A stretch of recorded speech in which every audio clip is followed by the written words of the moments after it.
Shri Ganeshaya Namaha. Om Shri Saraswatyai Namaha.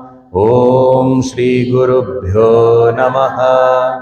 Om Samasta Jana Kalyane Niratam Karunamayam Namami Chinmayam Devam Sadgurum Brahma Vidvaram.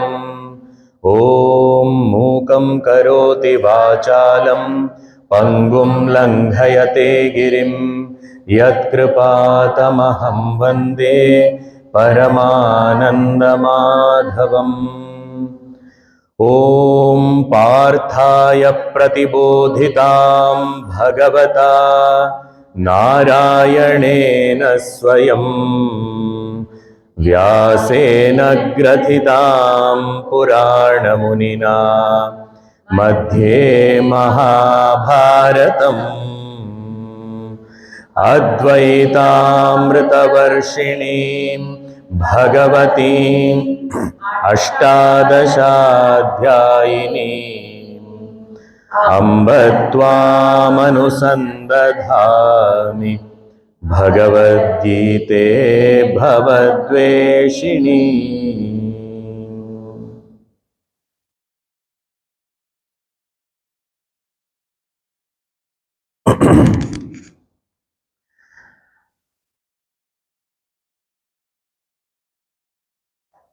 When Arjuna requested his chariot to be placed in the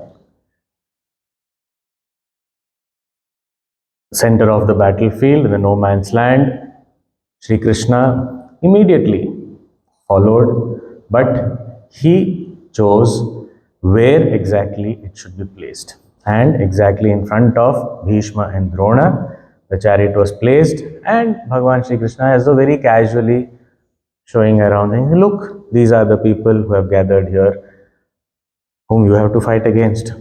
And that's when this fact dawns upon Arjuna. He is shocked. He suddenly comes face to face with this situation where his grandfather, his revered guru, are standing there in the enemy lines, and they don't have any other agenda but to fight. They are not here to please someone, they are not here under somebody's pressure, nothing. They are just here to fight. So this nervousness, this stress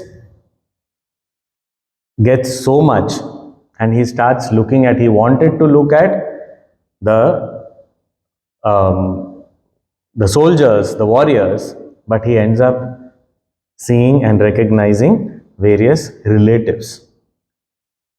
And we saw that when my identity is as a soldier, then I look at everyone else also as a soldier. But when my identity, there is confusion and it keeps on changing as I look at different people, I don't have stability in my identity. These all become relatives, and because of that, I cannot fight, because we don't fight with relatives.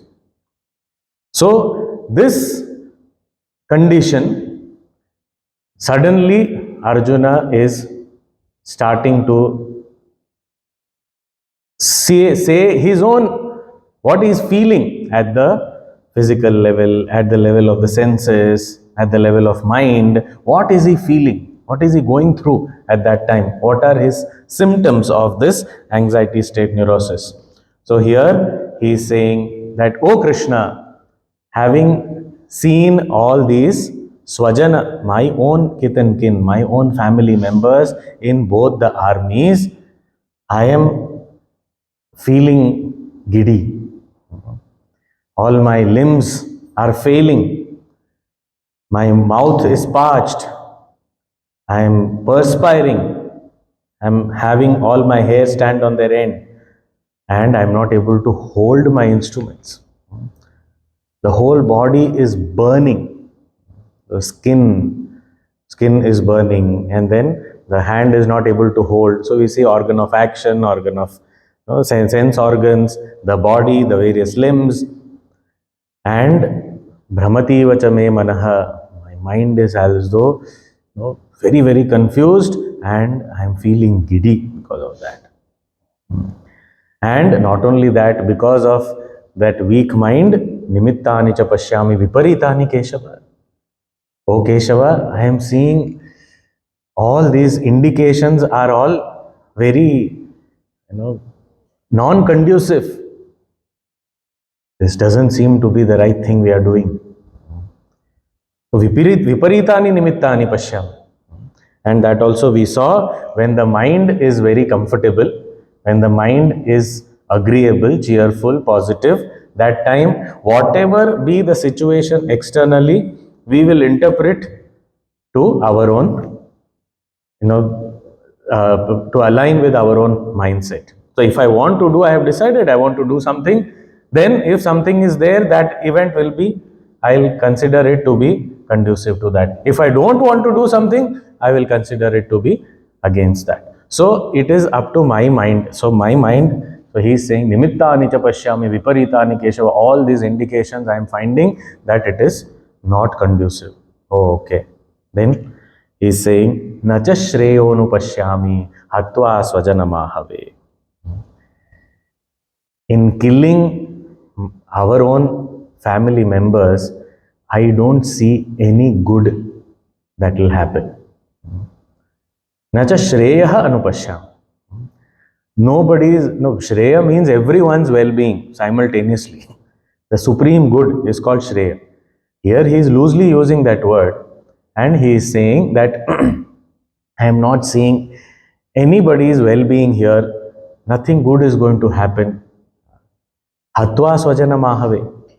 In this battlefield, killing my own relatives is not going to lead to anything good. Nothing good can happen to anyone.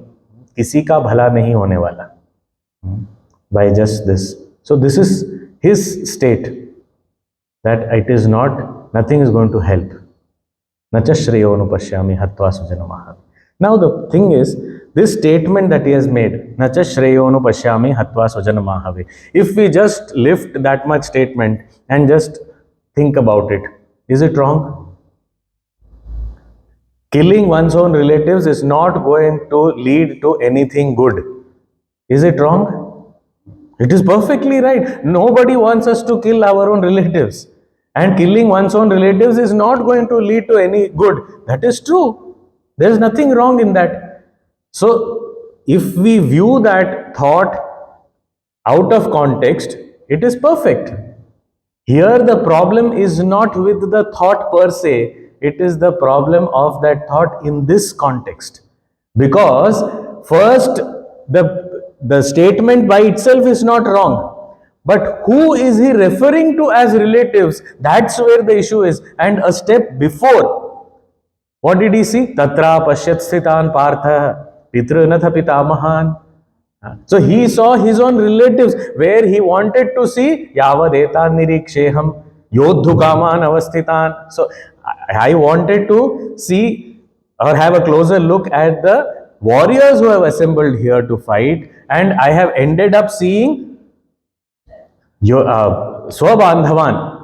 So I have ended up seeing my own family members. So this vision has changed, and then with that changed vision, which is a faulty vision, if I make this statement, killing relatives is not going to do anything good to anybody. Now that statement is true.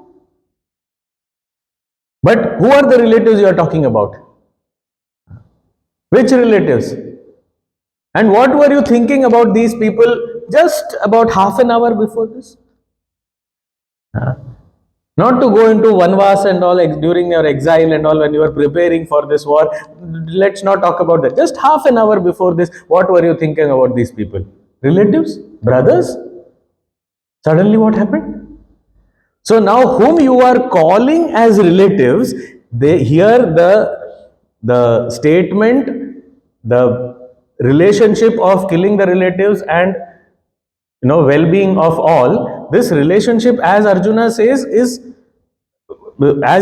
correct.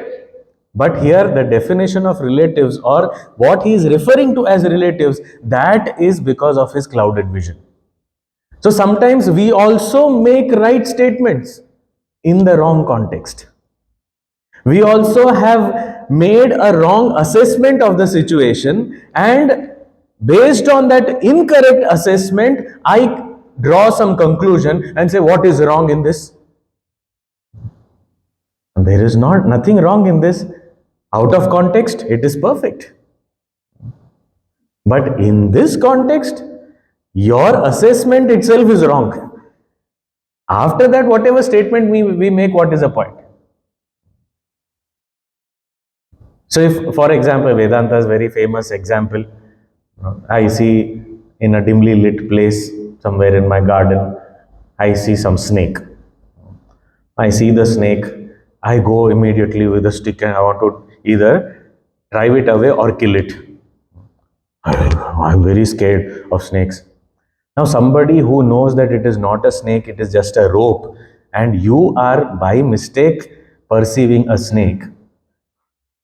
No, if there is a snake, we have to either drive it away or just kill it. You can't take a risk. Now, is there anything wrong in this statement?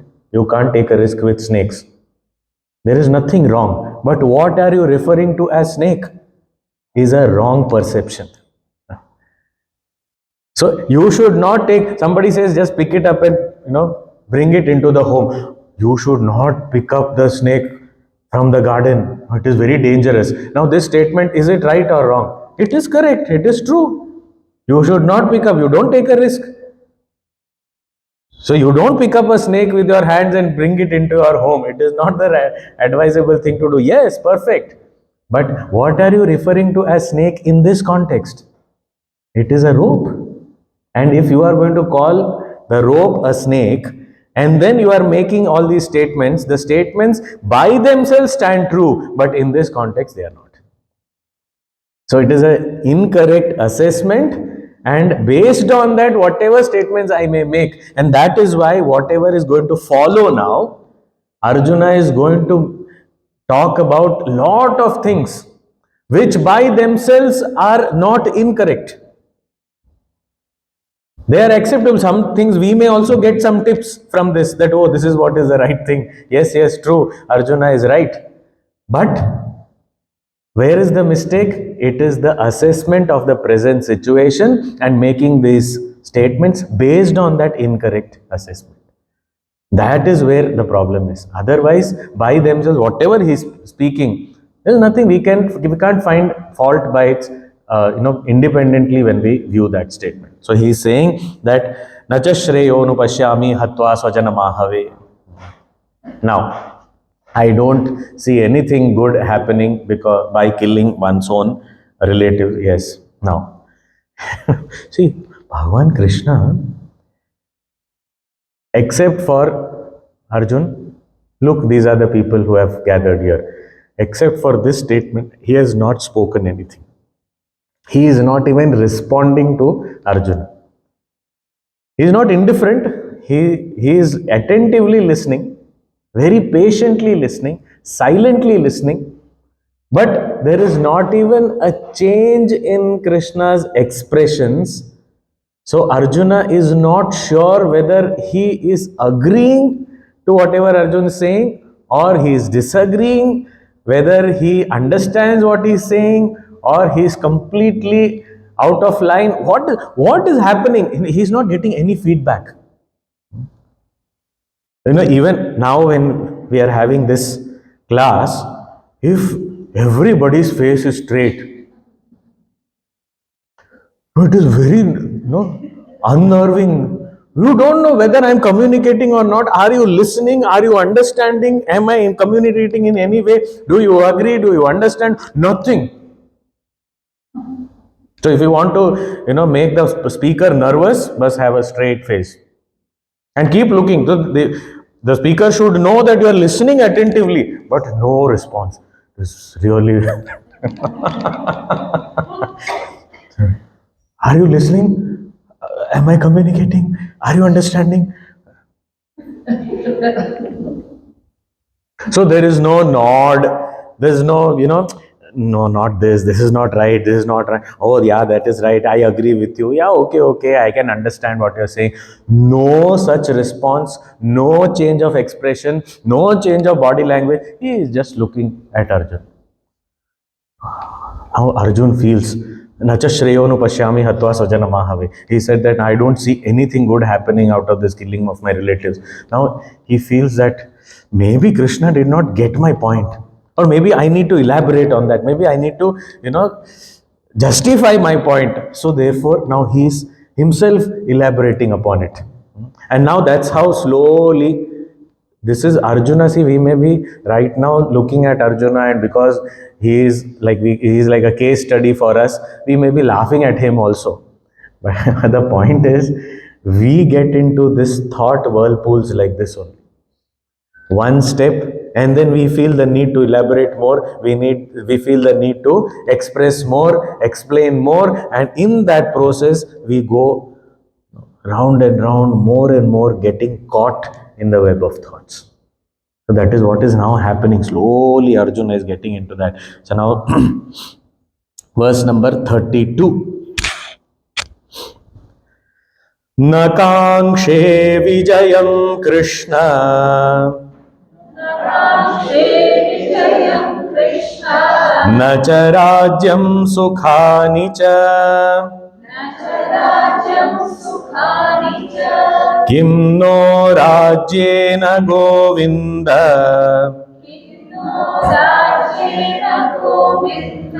किं भोगैर्जीवितेन वा.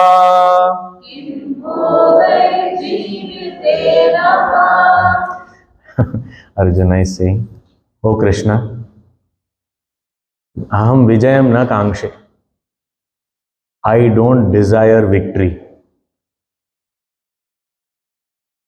Now, Krishna must be thinking, but who is asking you whether you desire or not? Who is asking? Now, there have been so many such teachers and disciples. This Chanakya and Chandragupta.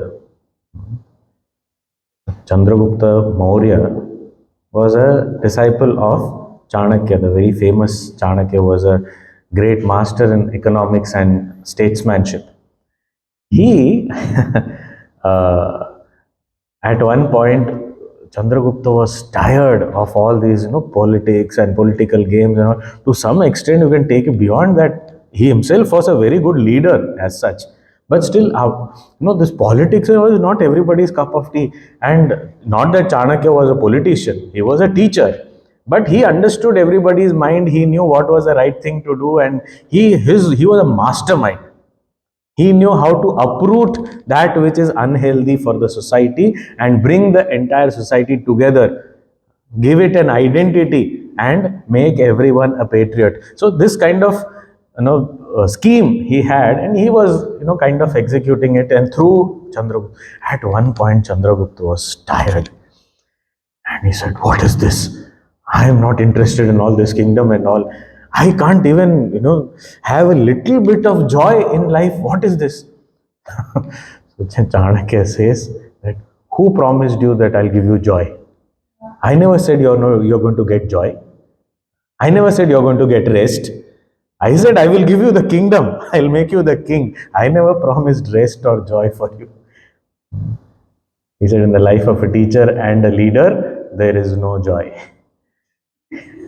You have to discover your own joy through the work that you perform as an offering to the Lord.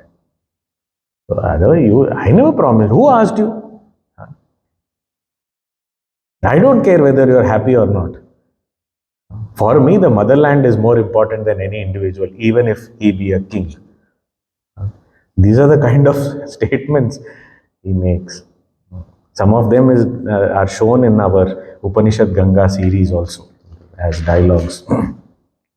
So here, Nakangshe Vijayam Krishna. Oh Krishna, I don't desire any victory. Now see, when we are nervous, when we are agitated, what will come out of us when we start blabbering that way?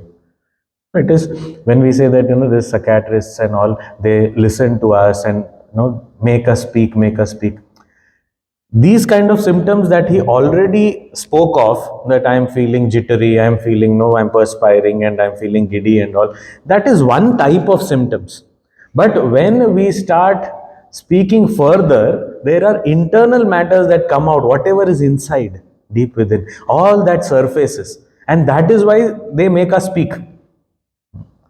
Because when we start speaking and we find that here nobody is judging me, here there is an environment where I am comfortable, at ease, that's when I, without any inhibitions, express myself comfortably. So here also, Bhagavan Shri Krishna has given a very, very comfortable, non-judgmental environment. And this is very, very important. This is a part of parenting actually. And parenting is not just our children. It is needed in many relationships, parenting is required. So where we need to nurture that relationship with patient listening and non-judgmental environment. You say whatever you want to say. I'm not going to judge you. Based on what you say, I am not going to think differently about you.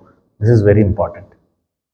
Otherwise, what happens is people don't have an outlet. People don't know where to talk. Already we are disconnected from people. Thanks to gadgets, AI, all these things. We are already so much disconnected from the real world. We are so much into the virtual world. And even their little bit of connection that we have, if we find that human beings are extremely judgmental, opinionated, and they will constantly look at me and keep on judging me with every word that I speak, then it is going to be difficult for that person also. How will I exist? For me also, if we think about ourselves, how will I exist? How will I communicate? I cannot be myself at any point. I have to always put up a show, and nobody likes putting up a show. And when we put up a show, after some time, it is exhausting. So therefore, I need to provide an environment. And look at this, is just what Arjuna has spoken, maybe 5-6 verses so far. In this much period, Krishna has already ensured that he has given him complete non-judgmental environment where Arjuna is ready to speak whatever is there within him. He says he may respond to something. Yes, I want him to respond. I want him to scold me if it is wrong. I want him to say that, okay, I am right and appreciate me. Whatever, some kind of response I want. Here he is not finding any response. He feels that, okay, let me bring out whatever is there. And he may not be doing it consciously. But because there is no need for any filter in this environment, he is just being himself. If we look at it, see Duryodhan, we said comparative. No? Duryodhan, when Duryodhan was communicating, he was not just flowing with his thoughts. There was a lot of ups and downs. Suddenly he became a king. Then suddenly he became somebody to pacify and please his teacher. Suddenly he became a leader. Suddenly he became very much concerned about Bhishma Pitama. So there was so much of jumps. Suddenly he is like kind of gathering himself and no. Otherwise, so whatever, it may be a fear of judgment, it may be a fear of just losing his own identity, what he thinks he is. So there are so many complications. Therefore, there's a lot of manipulation there also. In small words, we can see here Arjuna, the word itself means, we have seen in the very beginning, a straightforward person. He's so straightforward, he's just flowing. Yeah, I don't desire any victory. Oh, so this is the reason. So we get to know. Otherwise, what will you say? No, if I say I don't desire victory, then people will judge me that I have come here only for victory and not for this. And I don't have any cause, any higher cause. I must have a higher cause and I am not having it. So therefore, I am wrong. This is how we live our life, unfortunately. In the psychology, counseling and all, the word that is used is musting. Musting, ing. So we keep on musting for others also, but actually when we must for others, it happens for us.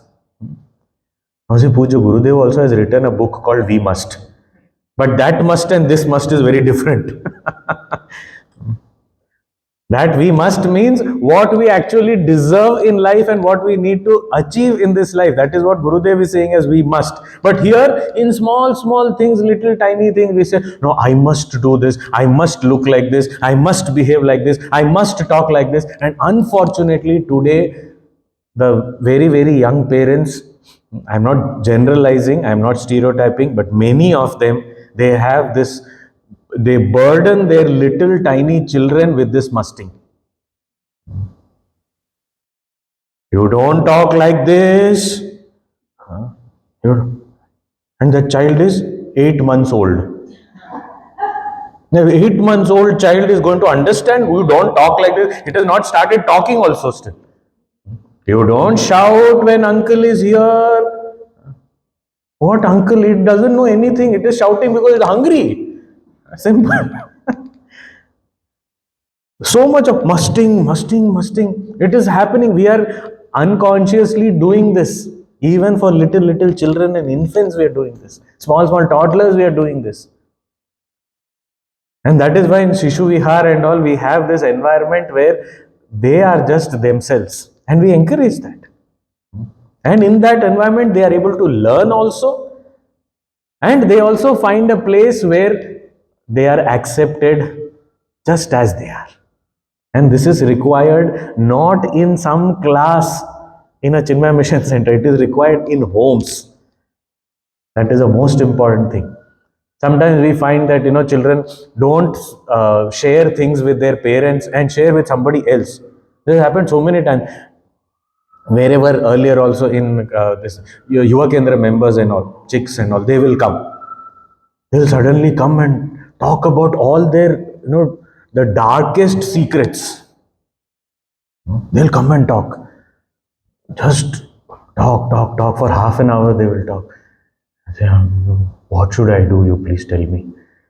And by talking itself, they are like lightened. Now they don't feel that burden anymore. But still they ask, so what should I do?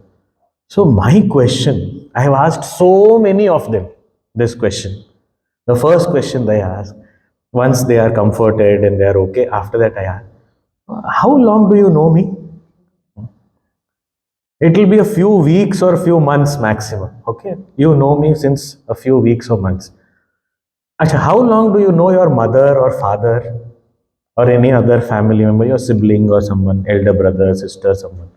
So since birth, so they may be typical 20 years, 25 years, whatever be their age. Sometimes teenagers also, 15, 16, whatever. So you know somebody since 15 years. And here you know someone not even 15 months, maybe 15 weeks and you are saying all these things to me and not to someone who knows you since 15 years. Why? What's wrong? This is a question that we need to ask. What's wrong? And I have got these answers from the chicks, from the youth. That when I come here to the center, to the ashram, I feel I am accepted as I am.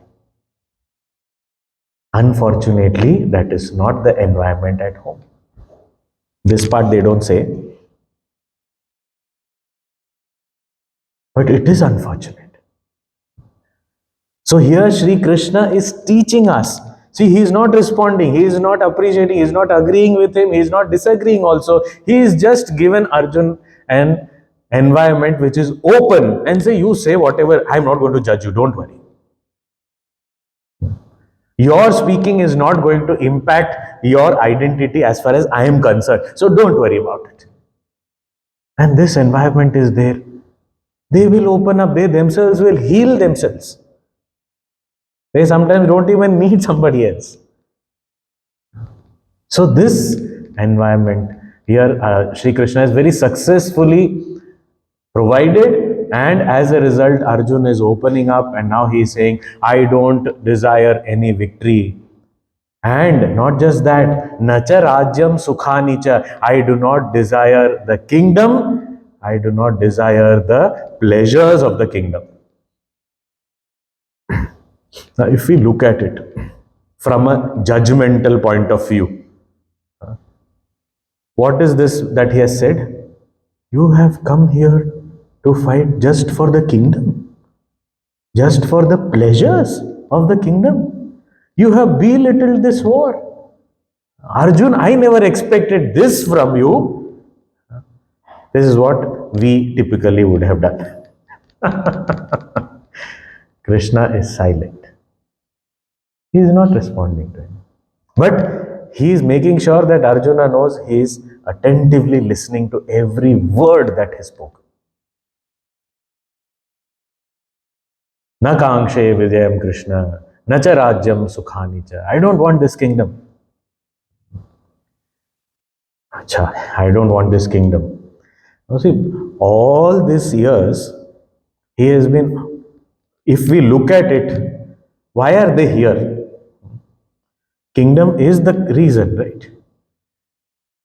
They are like their elder brother, Yudhishthira is the rightful heir to the throne. And here, in a way, Duryodhan has snatched away that kingdom, and to reclaim that, they are fighting. So, if we look at it from the cause of this war, then there are deeper things, and there is ultimately, it is dharma. Ultimately, it is the righteousness that has to win. What is right should be victorious. So, here, all this, but there is this kingdom, question of kingdom, and now suddenly he's saying, I don't need that, I don't want it. Now, which Kshatriya will go to fight without a desire of a kingdom?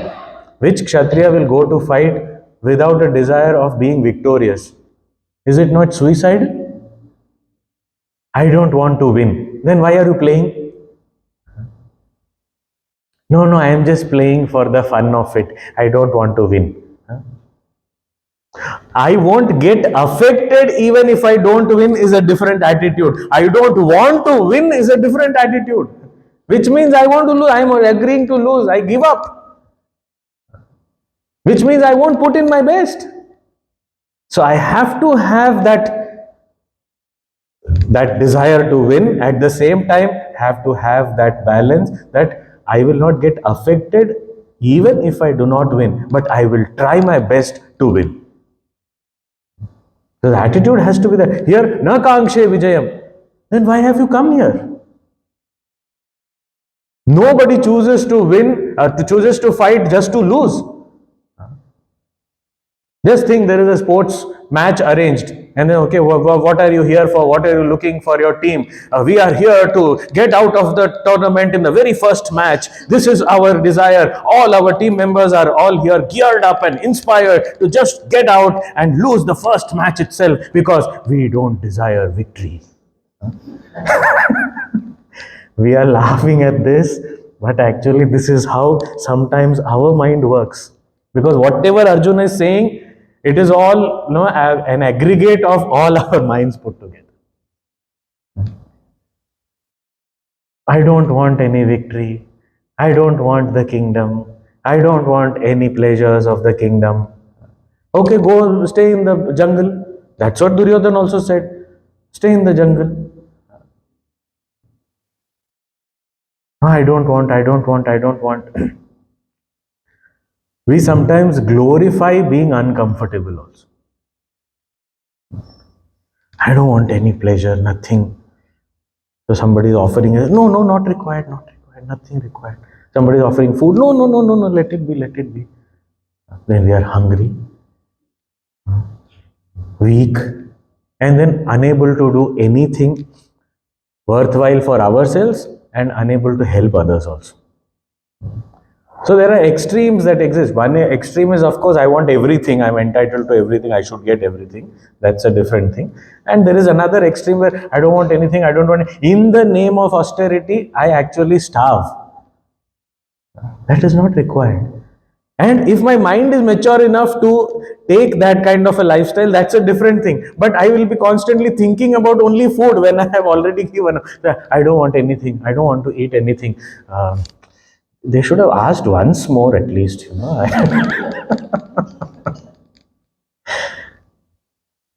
kangshe vijayam Krishna, na cha rajyam sukhani cha. And then now, Krishna is still silent. He feels that I said I don't want this. Now, why do you not want? Krishna is not asking, Arjun's thoughts. I should justify that also. I don't want. Why? Kim no rajyena govinda? Kim bhogair jivitena va? What kingdom? What is it going to give me? What is there in a kingdom? What is there in the pleasures of a kingdom? Living in a palace? What is it? उसमें कुछ नहीं रखा है. There is nothing in that.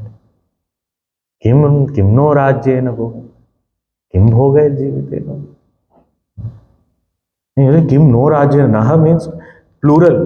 We. Now, it can be interpreted as the royal personalities and all, they speak in plural for themselves also. And we are here to fight. So, where?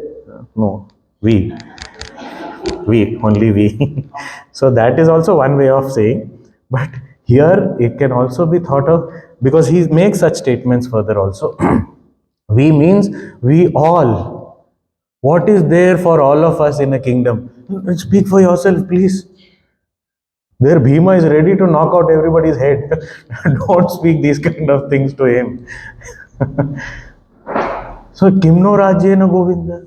Kim bhogair jivitena va? What are we going to achieve by all this, life of indulgence and pleasure? Now, the point is, you are not fighting for this.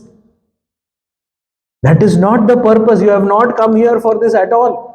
Because you have lived in the forest enough that now you know how to live in the forest and survive very comfortably. You don't need the palace also. Now, somebody who has lived in difficult conditions, for them, comfort doesn't matter at all. They have won over that comfort, that need of comfort. They can easily survive, they can easily live happily and help others also in that condition. They don't need anything. So, he says, you don't need it. Suddenly, where did this come from? Was it there hiding in your mind?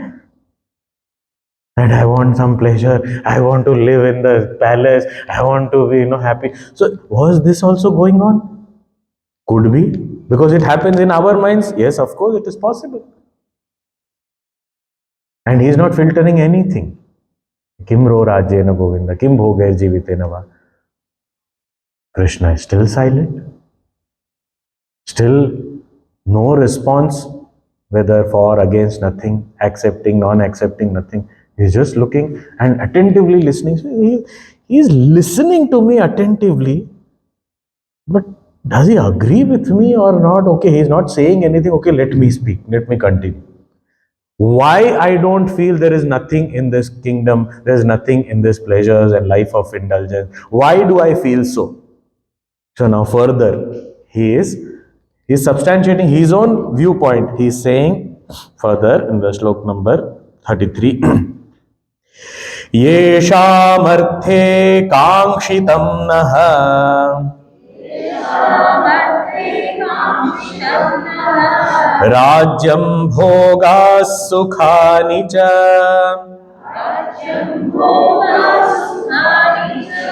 Taimeva sthita yuddhe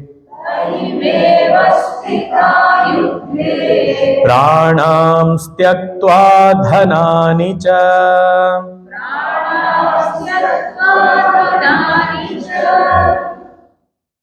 He's saying, Yesham arthe kangshitam naha rajyam bhoga sukhani cha. He's saying, it is not that I never desired the kingdom or never desired the pleasures of the kingdom. Not that I never. Now I don't desire it in this situation. He's clarifying his own point. Why you don't desire? Because whenever we are victorious, whenever we get something to enjoy in life, it is always, we always visualize it to be enjoying with somebody. We look at it as I am enjoying with my family, with my friends. It is like when I go for a movie. Few people do go alone also. But majority of people go just for the company and not for the movie per se. Movie, okay, let's go for this movie. But let us all go together. It will be so much of fun. So it is actually that togetherness, that companionship that we look for. It is not the movie per se. It's not that indulgence, that enjoyment by itself. It is all together. Let's go on a picnic. So let us go. It is a group thing. That's when we enjoy. Oh, if you go alone, okay, I have come for a picnic. Picnic means you should have one bed sheet and one dabba. That is picnic. You put the bed sheet, you sit on that, eat, and then wrap up everything, come back. I had a picnic. So what is this so boring? Somebody should be there with me, at least one more person, and that person should be a loved one. Then we had a picnic. It is not I went for a picnic. It has to be we always. It has to be with people. That's when we enjoy. We always visualize. And you know this. We must have heard of this law of attraction and the secret and all those things, and then the mind power and all these things. In that, the exercise of visualization, they say that, you know, if you visualize something and then it will manifest in your life, and that's how you attract whatever you want. But this is their theory. And in that exercise of visualization, they always recommend you see your success with someone else. It is you see your success with someone else, that's what makes it more effective. Even in a visualization where you want to manifest that in your life in future. For that also there is with someone required. They don't say alone. They say typically you imagine yourself, you visualize yourself, you're talking to someone and letting them know what all you have achieved. Go through that with them in that visualization exercise. This is what they say. So it is actually with someone that makes it more meaningful, that makes it more enjoyable. Otherwise, individually, alone, so many things can be done, but that is not called as recreation. That's not called as really, you know, that kind of pleasure. So we usually have company, and that company is what is more important for us. That is what gives us more joy than just the activity by itself. That is why when he says satsang. So this satsang, when we are together, that ambience of the place, the entire thing that we absorb is very different from looking at a screen and then, you know, you're just, it can be a substitute when nothing else works. But when we are able to make it, that is why this satsang, the environment plays a big role, and where people are there. And how are we related to each other? We are all satsangis. We like to be in, you know, study of scriptures and engaged in satsang together. So that gives us that joy. That environment plays a big role where people are with us. So when we are visualizing success, when we are enjoying success, when we are thinking about future, that this is what I want to do, there is always, you know, a group of people around us, my loved ones. If we think about it honestly, about why do we click pictures? How many of our clicked pictures we have seen afterwards? Very few. It is only to share with others that we click pictures. Most of it. Sometimes yes, we do it for our own joy, that's a different thing. But mostly it is to share with others. You know, they are missing out on something. Means what? I want their company at this moment. Beautiful sunset I am seeing. Such a beautiful sunset. And I look around, you know, whom can I share it with? Because alone, yes, I am seeing it. It is good. It has that effect upon me. I feel very happy, satisfied. All that is good. But if I share it with a couple of people, it gives me more joy. So here also, all these pleasures, this kingdom, this victory, I would like to share with my family. येषाम अर्थे कांक्षितम नः राज्यम भोगा सुखानि च. For whose sake we were desiring victory, we were desiring to gain this kingdom, we were desiring to have all the pleasures of the kingdom. For whose sake we wanted all this, they are all standing here. Te ime avasthitaha yuddhe. They are all standing here in the battlefield. And they are standing here how? Pranam styaktva dhanani cha. Having given up or ready to give up their lives and also all the wealth they have. Means they have invested everything they had in this war, which means we don't know whether they will survive or not. They are ready to die. They have come here to the battlefield. They are ready to give up everything of their lives. Nothing is going to be remaining. Now, if nobody is there, even if I get all these things, who am I going to enjoy with? There is nobody, no relatives. So what will I do with this kingdom? Yesham arthe kangshitam na. Te ime avasthitaha yuddhe. Pranam tyaktva dhanani cha. So what should I do? So that is why I don't want victory. So now he is clarified his stance that it is not that I never wanted, but I wanted to enjoy that with the family, and the family is not there. The point is, when they were children also, they got to live in the kingdom for some time. When they came back they were born in the forest only, they stayed there for about 15 years. Then they came back to the kingdom. For some time they stayed in the kingdom. After that again some fights and all started happening. Then again they went away. So this kept happening. So when they were in the kingdom with their entire family, they were not happy. These people were playing some other mischief, trying to kill them again and again, scheming, plotting against them. So all this was happening. He knew very well. But still, now he is saying, I wanted to enjoy the kingdom with all these people around me. Now if nobody is there, then what will I do? I don't want this. If nobody else is there, then how will I enjoy? But the point is this war meant for only getting that enjoyment? So are you ready to kill people, fight against people just for your enjoyment? So he says, that's what I'm saying. I don't want. I don't want all these things. Okay, all these people whom I wanted to enjoy this victory with, they are all standing here in this battlefield. Who all are standing in this battlefield? Who are these people? So now he is listing. See, earlier Sanjaya listed down that who all he saw.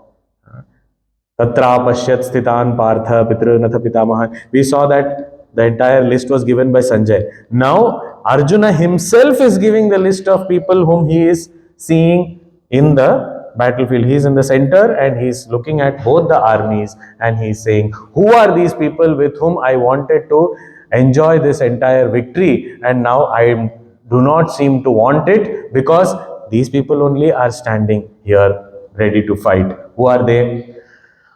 Verse number 34. Acharyah pitarah putraha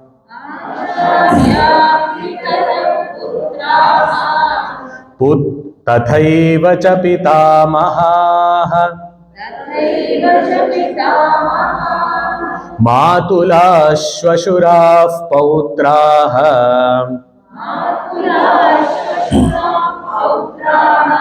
Shala sambandhinastatha. Who are these people? Acharyaha. There are teachers standing there. And I want to, when I win, then I want to celebrate with them. So I want my teachers to be there, proudly standing there and blessing me. Acharyaha, pitaraha. My previous generation, means the father-like figures, my uncles, etc. All these people, elders, I want them to be there, to bless me, to be with me in that victory. Putraha, the next generation.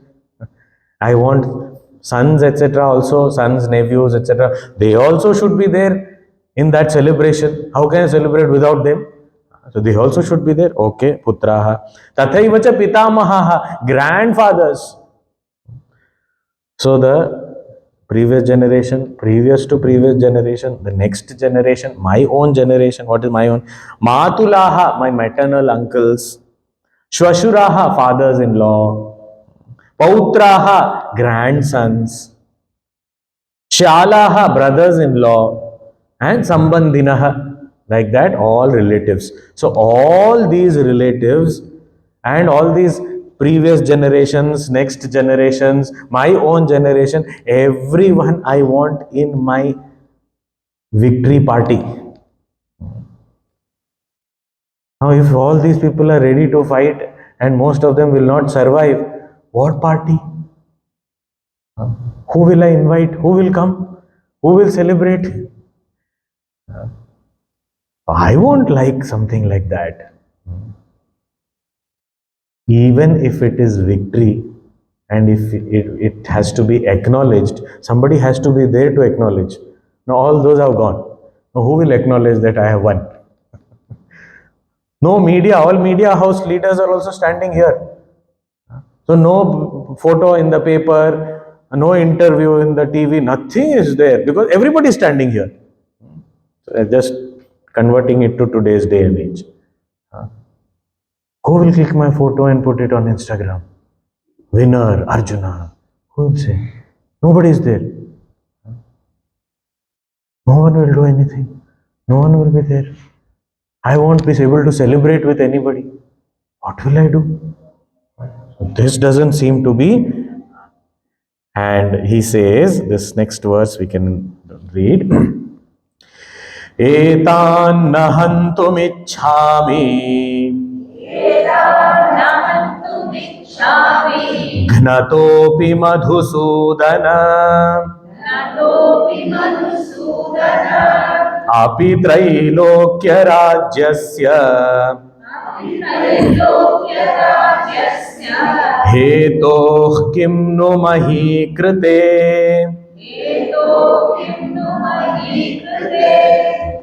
He says, Etan nahantum ichhami. I don't wish to kill them. Gnatopi. See, for a soldier, if you miss, the enemy is not going to miss. So it is actually do or die. Kill or get killed. So in the battlefield, you cannot say that, no, I don't want to kill anybody. You will be killed. He's saying, never mind. Gnatopi. Even if I am killed, I don't want to kill anybody of them. Etam nag hantum ichham. Gnatopi. And here he is addressing Krishna as Madhusudana. Many times this name comes, but here Madhusudana. Madhusudana, in one place here or some other place, Gurudev has explained. Madhu was a name of a demon. Sudana means the one who killed. Madhu Kaitava.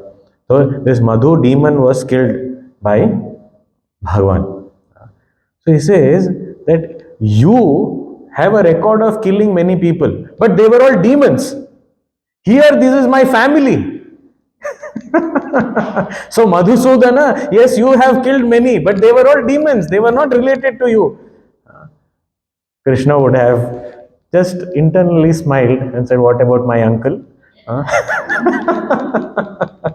I also killed my uncle.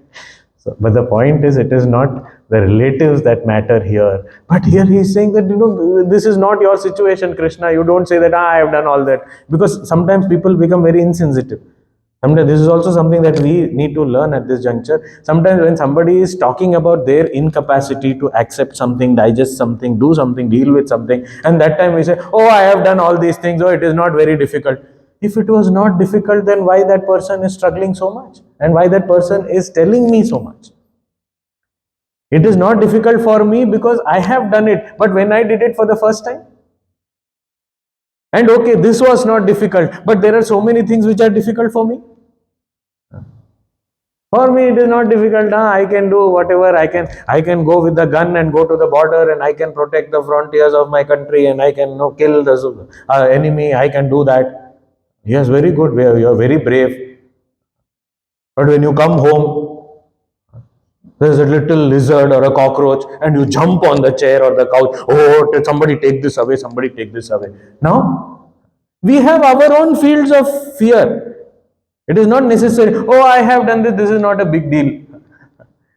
You have done this, okay, very good, hearty congratulations for that. But that does not solve my problem just because you have done it. So here Arjuna, in his defense, he is already addressed Krishna and say, yes, you have done it, but they were all demons. You bring demons who are not related to me, I'll kill them right away. It is not a big deal. These are my family. I cannot kill them. I don't want to kill them, even if I am killed. They'll kill me. Okay, never mind. I will not do this. I don't agree. Etan nahantumitna ichhami gnatopi madhuchudana is saying, api trailokya rajyasya kimno heto kimno mahi krite. So even if I get the kingship of all the three worlds, I would not kill my relatives. What to talk of just a small kingdom on this earth? I am not going to. Little bit of land, for that I will not do this. Now he is now slowly getting into his own thing, and he is now coming to a decision.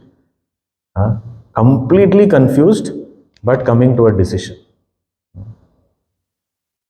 Now we'll see this little more here. Very interesting, this mental breakup of Arjuna and his process of breakdown. But sometimes it is necessary also. Because first chapter, if it doesn't happen, then second chapter will not happen. So first chapter is important. Om Purnamadah Purnamidam Purnat Purnamudachyate Purnasya Purnamadaya Purnameva Vashishyate. Om Shanti Shanti Shanti. Hari Om Shri Gurubhyo Namaha. Hari Om.